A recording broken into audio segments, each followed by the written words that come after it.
তিনি বলছেন, রাসূল মুহাম্মদ সাল্লাল্লাহু আলাইহি ওয়াসাল্লাম বলছেন, তোমরা জুব্বুল হুজুন থেকে আল্লাহর নিকট আশ্রয় প্রার্থনা করো। সাহাবায়ে কেরাম জিজ্ঞাসা করলেন, হে রাসূল মুহাম্মদ সাল্লাল্লাহু আলাইহি ওয়াসাল্লাম, জুব্বুল হুজুন আবার কি জিনিস? তখন রাসূল মুহাম্মদ সাল্লাল্লাহু আলাইহি ওয়াসাল্লাম বলছেন, জুব্বুল হুজুন জাহান্নামের এমন একটা জায়গা, যেই জায়গা সম্পর্কে অন্যান্য সমস্ত জাহান্নাম একবার নয়, দুইবার নয়, প্রত্যেকটা দিন 400 বার পর্যন্ত আল্লাহর নিকট আশ্রয় প্রার্থনা করে। এত কঠিন একটা জাহান্নাম।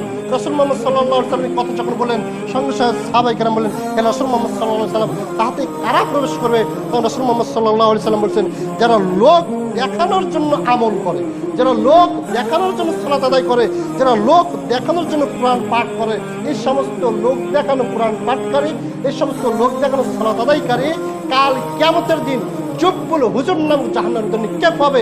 সেটা এমন কঠিন জাহান্নাম, অন্যান্য হাবিয়া সহ যত বড় বড় জাহান্নাম রয়েছে, প্রত্যেকটা জাহান্নাম প্রত্যেকটা দিন আল্লাহর নিকট 400 বার পর্যন্ত আশ্রয় প্রার্থনা করে। যে হাদিসটা রয়েছে আপনার তিরমিজি 4 নম্বর খণ্ডের 2383, ইবনে মাজাহ 256 নম্বর হাদিস, মিশকাত 275 নম্বর হাদিস, তারকিব 16 নম্বর হাদিস, 2141 নম্বর হাদিস। এছাড়াও এই দিনে ভাই, এই দিনে উসুলে উক্ত হাদিস প্রমাণ করছে, এক শ্রেণীর কোরআন পাঠকারী কাল কিয়ামতের দিন কোথায় যাবে? জুব্বুল হুজুর নামক জাহান্নামে যাবে। এক শ্রেণীর সালাত আদায়কারী কাল কিয়ামতের দিন জুব্বুল হুজুর নামক জাহান্নামে যাবে। আজকে যদি একটা কথা যদি বলি, আপনার অন্তরে অত্যন্ত কষ্ট হবে, দাগ কাটবে, কিন্তু এটাই বাস্তবতা যে আপনি ফজরের সালাত আদায় করেননি, জুমার সালাতের জন্য এসেছেন, তার মানে সমাজকে দেখানোর জন্য আপনি সালাত আদায় করতে এসেছেন। কষ্ট লাগতে পারে, বাস্তবতা এটাই।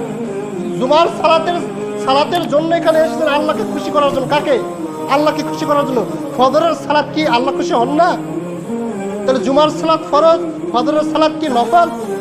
তাহলে আপনি ফজরের সালাত আদায় করলেন না, জুমার সালাতে উপস্থিত হলেন, তার মানে এটা কি বোঝা যায়? কাকে খুশি করার জন্য এসেছেন?